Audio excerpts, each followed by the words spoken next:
Good morning students, this is Govind sir from Takshashila public school.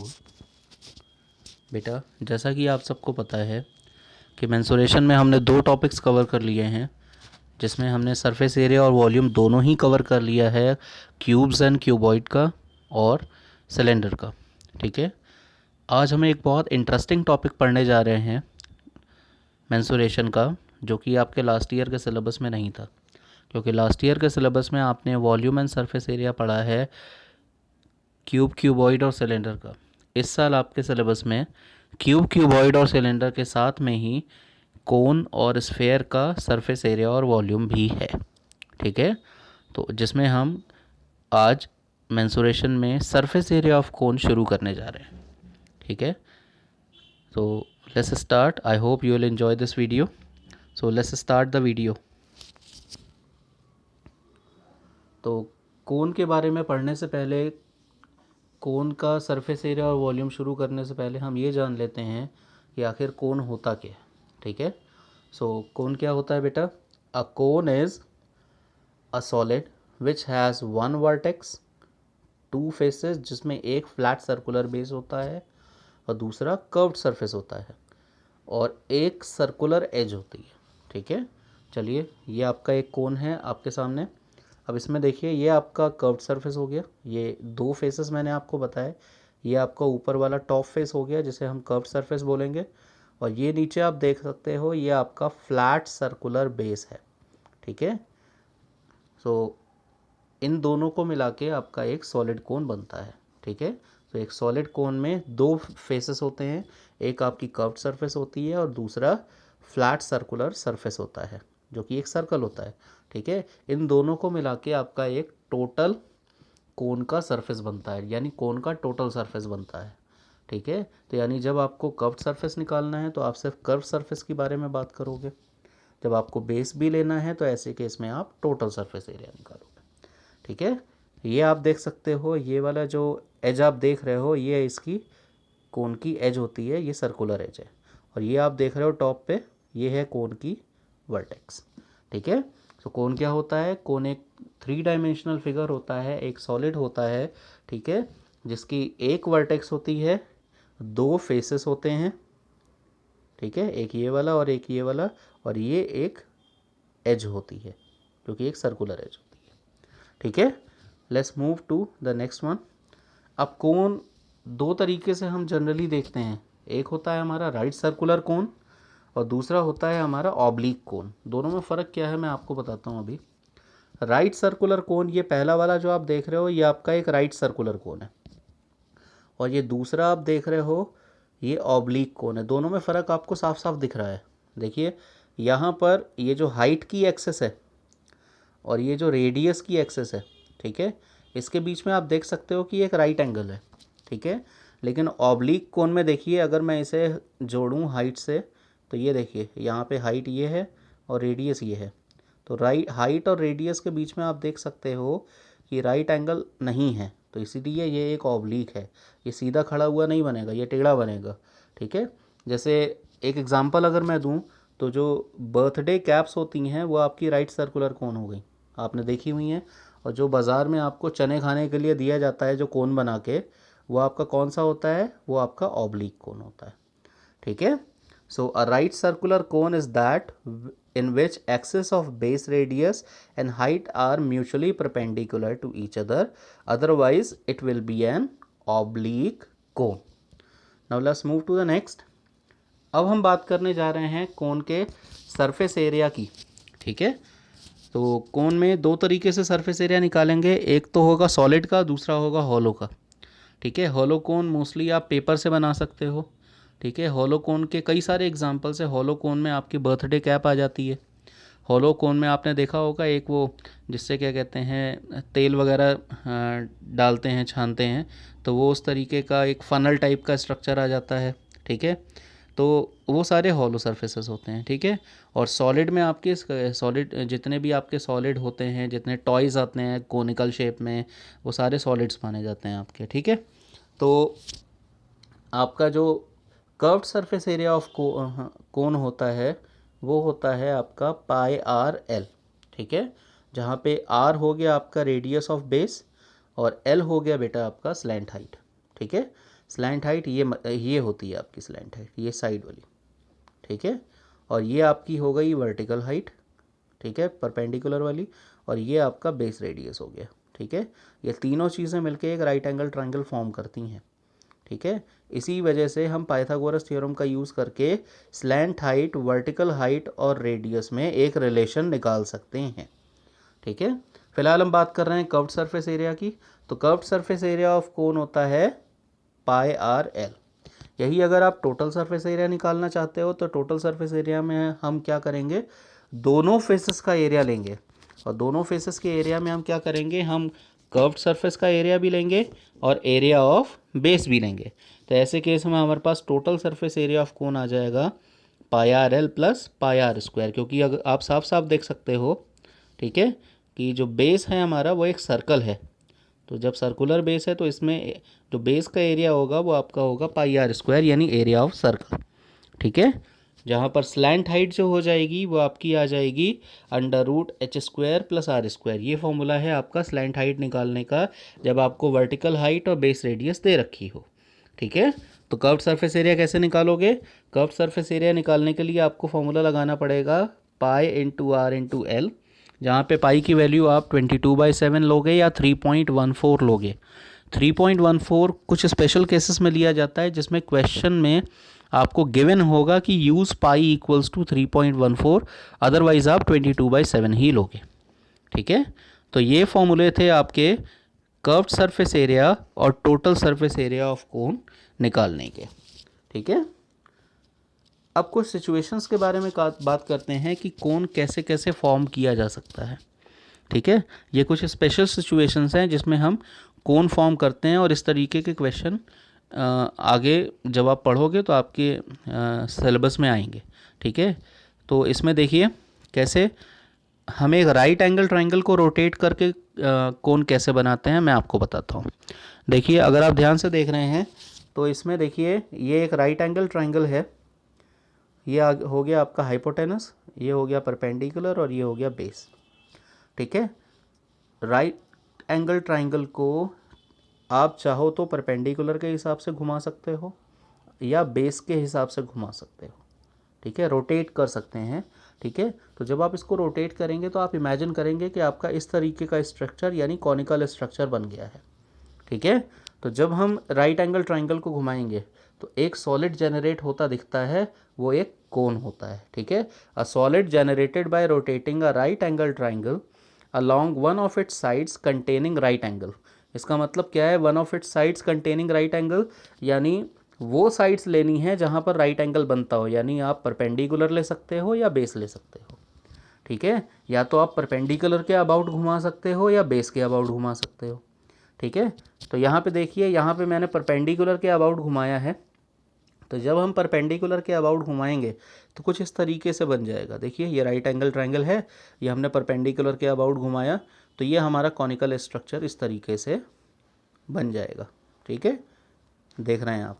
तो यहाँ पर देखिए, जब हमने परपेंडिकुलर वाली साइड के अबाउट घुमाया तो आप देख रहे हैं जो बेस था हमारा वो कोन की रेडियस बना रहा है। देखिए, सर्कल की रेडियस बन रही है यहाँ पे, ये सर्कुलर पोर्शन बना, तो ये सेंटर ऑफ सर्कल हो गया यहाँ पे और ये रेडियस हो गई। तो जब आपने एक राइट एंगल ट्रायंगल को घुमा के या रोटेट करके एक कोन को जनरेट किया है तो ऐसे केस में जो परपेंडिकुलर है वो एज अ हाइट बन जाएगा कोन का, जो हाइपोटेनस है वो कोन की स्लैंट हाइट फॉर्म करेगी और जो बेस है कोन का वो रेडियस ऑफ बेस बन जाएगी कोन की। ठीक है, तो अब इसी का उल्टा भी कर सकते हो, आप बेस के हिसाब से घुमा लो। जब बेस के हिसाब से घुमाएंगे तो कुछ इस तरीके से रोटेशन होगा, तब भी कोन ही बनेगा। ठीक है, तो जब बेस के अबाउट घुमाओगे तो बेस आपका हाइट बनाएगा कोन का। ऐसे केस में परपेंडिकुलर जो हो जाएगा वो आपका हो जाएगा रेडियस ऑफ कोन, क्योंकि ये सेंटर ऑफ कोन बनेगा। ठीक है, centre of base of cone बनेगा। और ये जो आप हाइपोटेनस देख रहे हो ये तब उस भी केस में आपकी स्लैंट हाइट बनाएगी। ठीक है, तो कुल मिला के जब हम किसी एक राइट एंगल ट्रायंगल को या परपेंडिकुलर या बेस के अबाउट रोटेट करते हैं तो जिस साइड के अबाउट रोटेट करते हैं वो हाइट बनती है, जो दूसरी वाली साइड होती है जिस पर परपेंडिकुलर बन रहा है वो बनती है बेस रेडियस, और जो हमारी हाइपोटेनस होगी वो कोन का स्लैंट हाइट फॉर्म करती हुई दिखेगी। ठीक है, इस तरीके से हम एक राइट एंगल ट्राइंगल को रोटेट करके कोन को फॉर्म कर सकते हैं। ठीक है, एक और सिचुएशन है हमारे पास, हम सर्कल के सेक्टर को काट के भी कोन बना सकते हैं। ठीक है, कैसे? जैसे सर्कल, ये सर्कल है हमारा, सेक्टर के बारे में आप क्लास 6 में पढ़ के आए हो, सेक्टर क्या होता है। A sector is a reason lies between two radii and arc of the circle. ठीक है, ये आर्क है सर्कल की जो कि सर्कमफेरेंस का ही पार्ट होती है। तो ये आर्क है, इसे हम बोलेंगे माइनर आर्क। ये ऊपर वाली हो गई हमारी मेजर आर्क। ठीक है, तो ये माइनर आर्क और रेडियाई के बीच का जो एरिया है या जो रीजन है इसे हम सेक्टर कहते हैं। माइनर तो माइनर सेक्टर है, तो ऊपर वाला जो हो गया वो आपका मेजर सेक्टर हो गया। दोनों से ही आप कोन फॉर्म कर सकते हो। ठीक है, अगर आप माइनर सेक्टर से फॉर्म करते हो तो आपका वर्टिकल एंगल छोटा बनेगा, अगर आप मेजर सेक्टर से फॉर्म करते हो तो आपका वर्टिकल एंगल बड़ा बनेगा, रिफ्लेक्स एंगल बनेगा। ठीक है, फिलहाल मैंने एक मेजर सेक्टर लिया है, तो मेजर सेक्टर से जब हम एक कोन को फॉर्म करते हैं तो आप देख रहे हो यहाँ पे ये एक दो पॉइंट है, एक ये वाला पॉइंट रहा और एक ये वाला पॉइंट रहा। इन दोनों को आपस में ज्वाइन कर देंगे।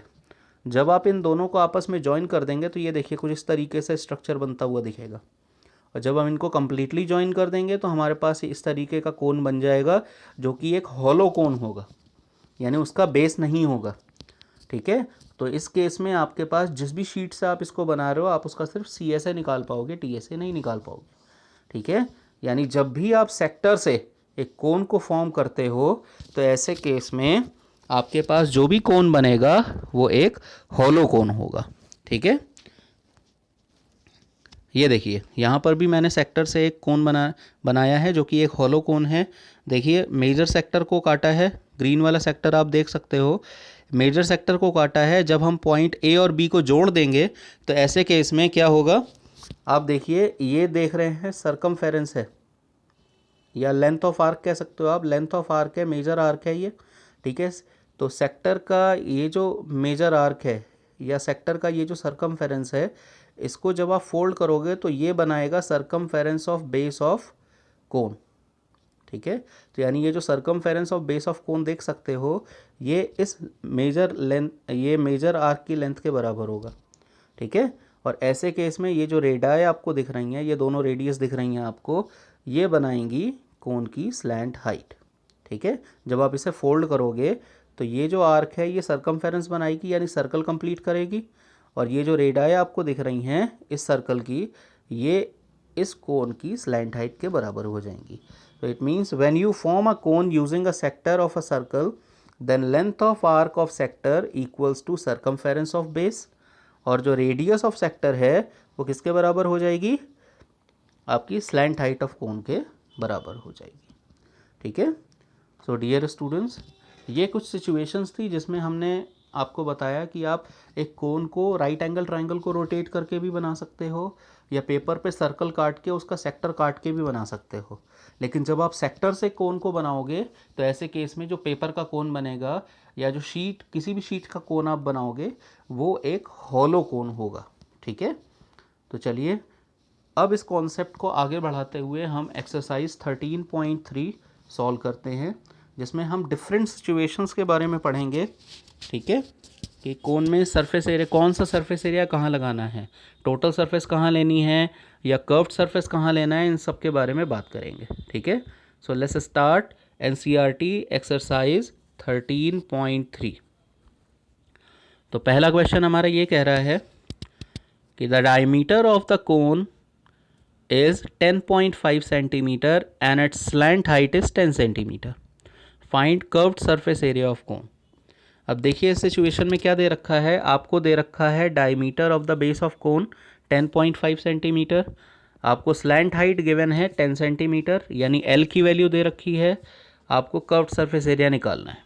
कैसे निकालेंगे, तो डायमीटर से हम सबसे पहले रेडियस निकालेंगे, तो रेडियस आ जाएगी 10.5/2।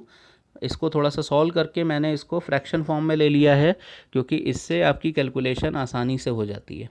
ठीक है, तो आर की वैल्यू हमारे पास आ गई 21/4 सेंटीमीटर और स्लैंट हाइट हमारे पास आ गई 10 सेंटीमीटर। ठीक है, अब हम क्या करेंगे, अकॉर्डिंग टू क्वेश्चन हमको कर्व्ड सरफेस एरिया निकालना है, तो कर्व्ड सरफेस एरिया ऑफ कोन हो जाएगा पाई आर एल।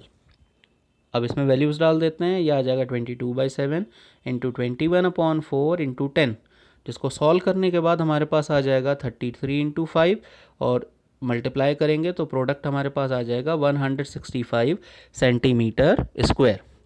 तो इस तरीके से बेटा आपने देखा कि हमने कर्व्ड सरफेस एरिया कैसे निकाला है। ठीक है, आइए अब नेक्स्ट सिचुएशन यानी नेक्स्ट क्वेश्चन की तरफ बढ़ते हैं, दैट इज क्वेश्चन नंबर 2।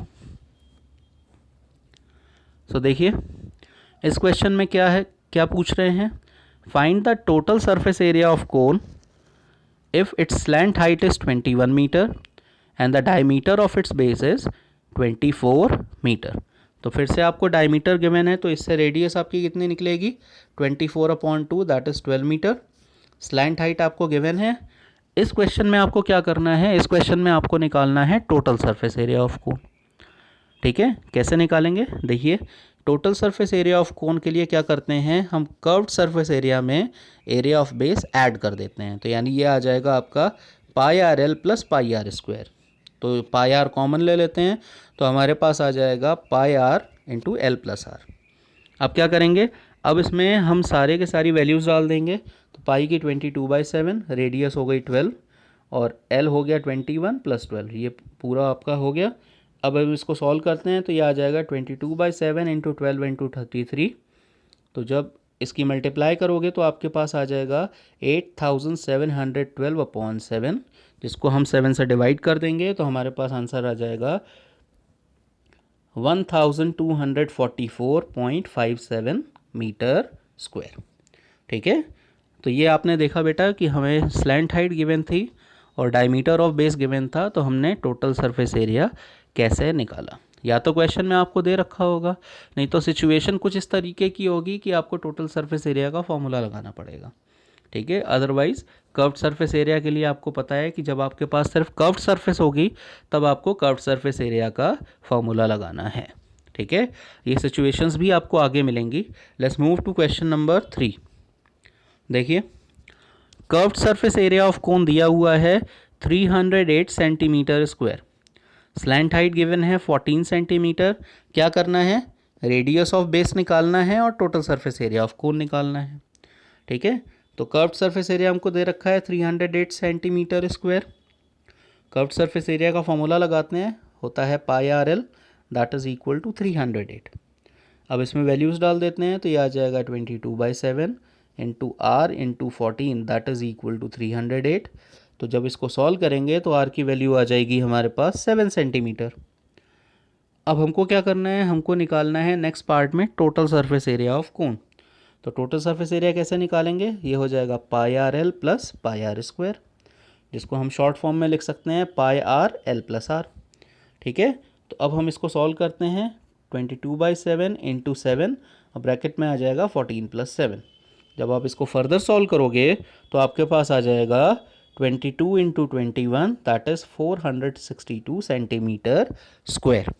ठीक है, तो इस तरीके से हमने कर्व्ड सरफेस एरिया और स्लैंट हाइट का यूज़ करके सबसे पहले रेडियस ऑफ बेस निकाला और उसके बाद हमने निकाला है टोटल सरफेस एरिया का फॉर्मूला लगा के total surface area of cone. Now let's move to the next question, question number 4। देखिए क्या दे रखा है, अब ये कॉनिकल टेंट का क्वेश्चन है। कॉनिकल टेंट में यानी जब आप एक टेंट लगाते हो जो कि कॉनिकल फॉर्म में होता है तो उसमें सिर्फ और सिर्फ आपके पास कर्व्ड सरफेस एरिया होता है। आप बेस पे कुछ भी नहीं लगाते हो, ना कोई भी चीज़ यूज़ करते हो, ना कपड़ा लगाते हो, कुछ भी कैनवस यूज़ नहीं करते हो। ठीक है, तो जब कभी भी कॉनिकल टेंट का क्वेश्चन आएगा और आपसे पूछा जाएगा कि कैनवस का एरिया निकालो या टारपोलिन का एरिया निकालो, तो ऐसे केस में आप सिर्फ CSA का यूज़ करोगे।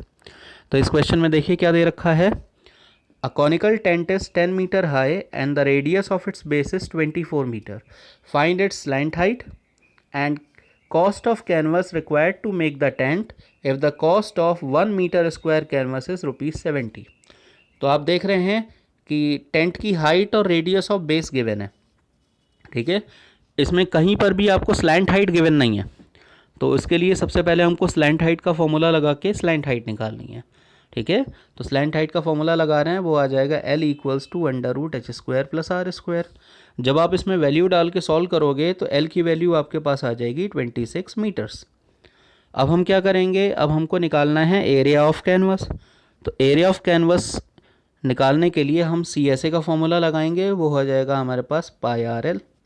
वैल्यू डालते हैं, ये हो जाएगा 22/7 इंटू 24 इंटू 26।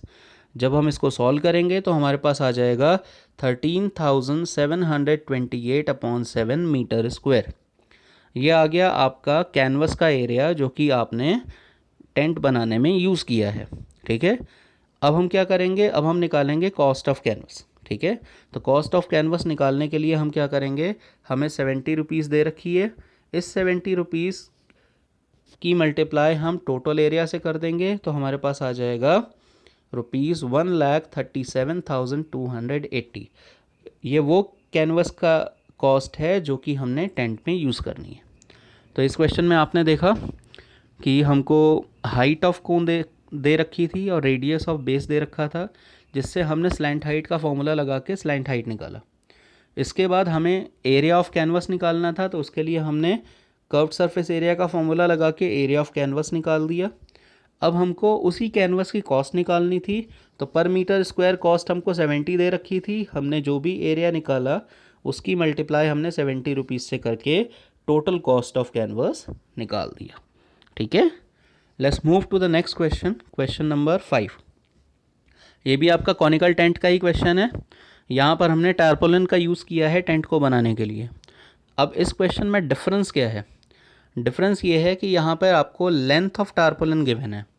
आपको मैं बता दूं कि बाज़ार से जब भी आप किसी चीज़ को बनाने के लिए कपड़ा लेने जाते हो तो ऐसे केस में कपड़ा आपको ना तो कॉनिकल फॉर्म में मिलेगा ना स्फेरिकल फॉर्म में मिलेगा, आपको कपड़ा मिलेगा रेक्टेंगुलर फॉर्म में।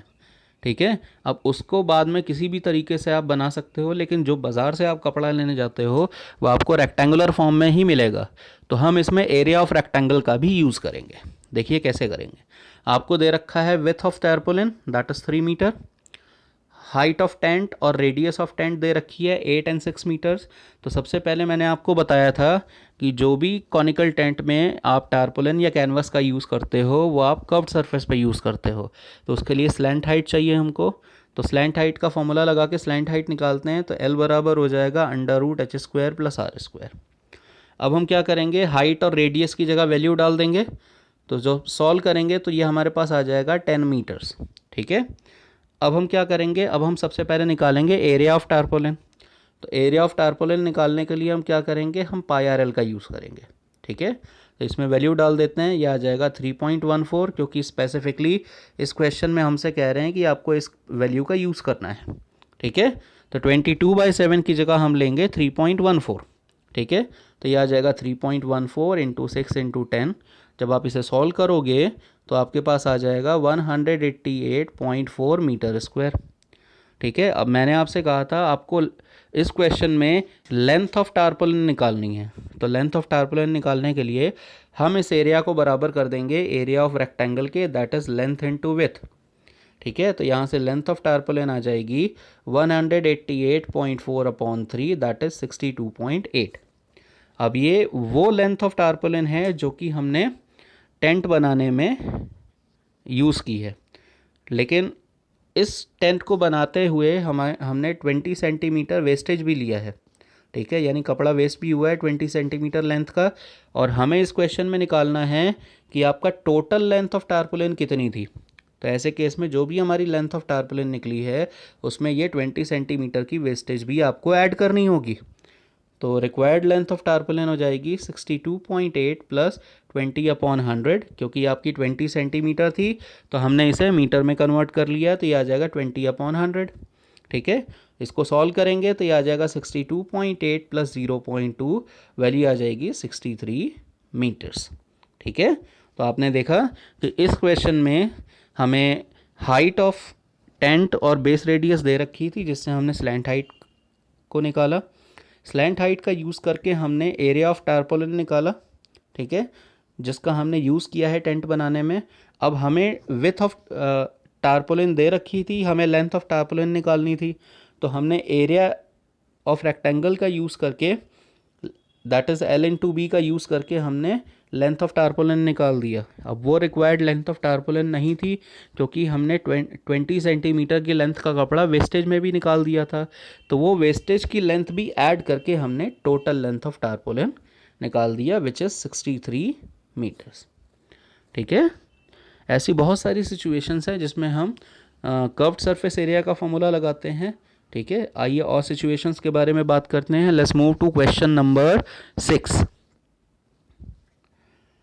अब देखिए बेटा, इस क्वेश्चन में क्या कह रहे हैं, the slant height and the base diameter of a conical tomb are 25 metre and 14 metre.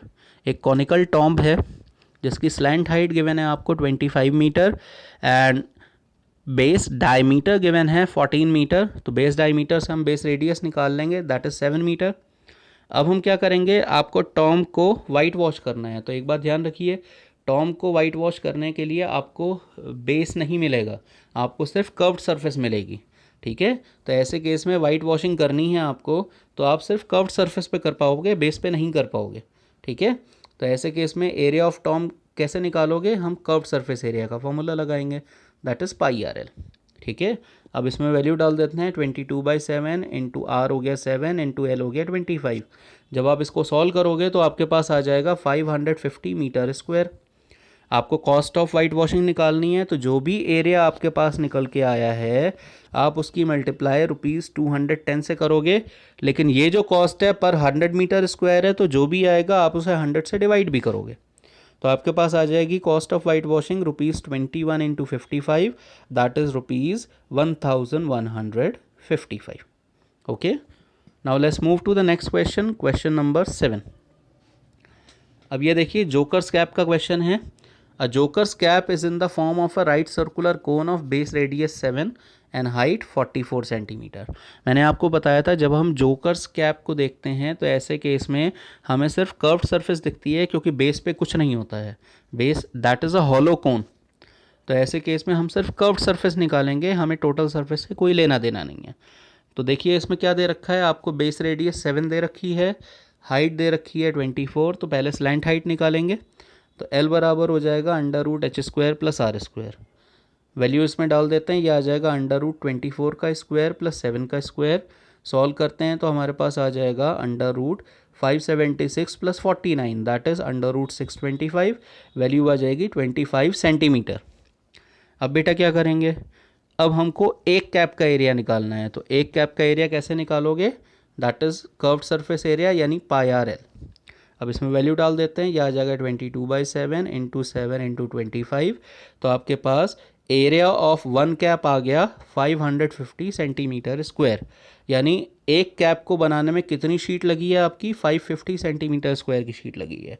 अब आपको निकालना है 10 कैप्स की शीट का एरिया। तो area of sheet required for 10 caps, यानी जो भी आपका एक कैप का एरिया आया है आप उसे 10 से मल्टीप्लाई कर दोगे। ठीक है, तो आपके पास आ जाएगा 5500 सेंटीमीटर स्क्वायर। ठीक है, ये वो शीट का एरिया था जो हमें 10 कैप्स बनाने में लगी है। ठीक है, now let's move to the next question. देखिए क्वेश्चन नंबर 8।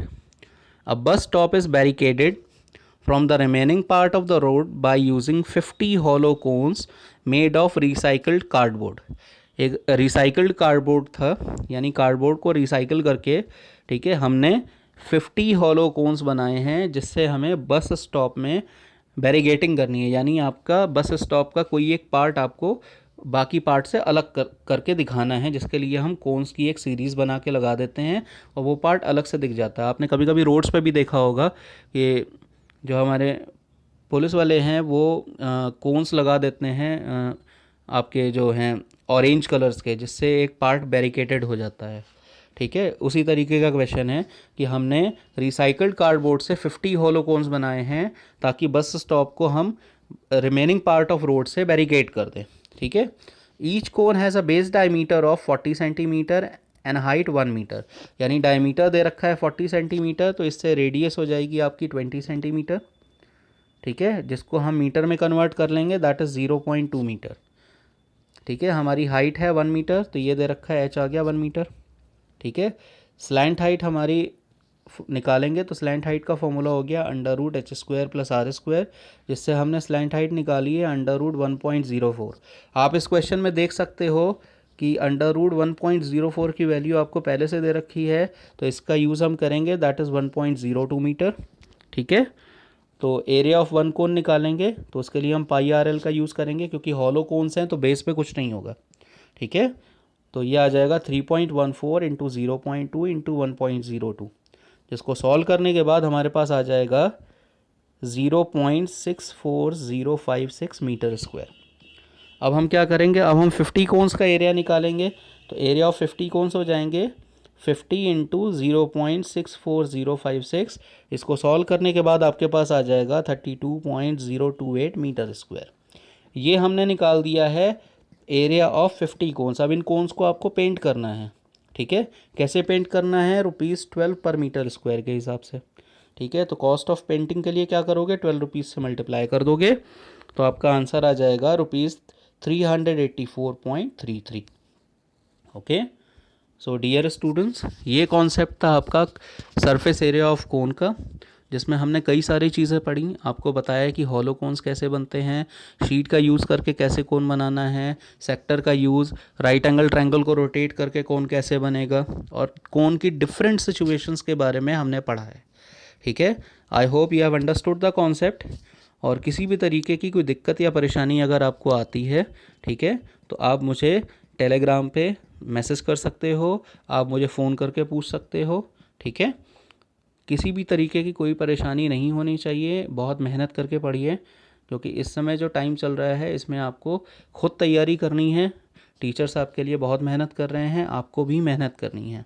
ठीक है, so I hope you will do well. Thank you very much.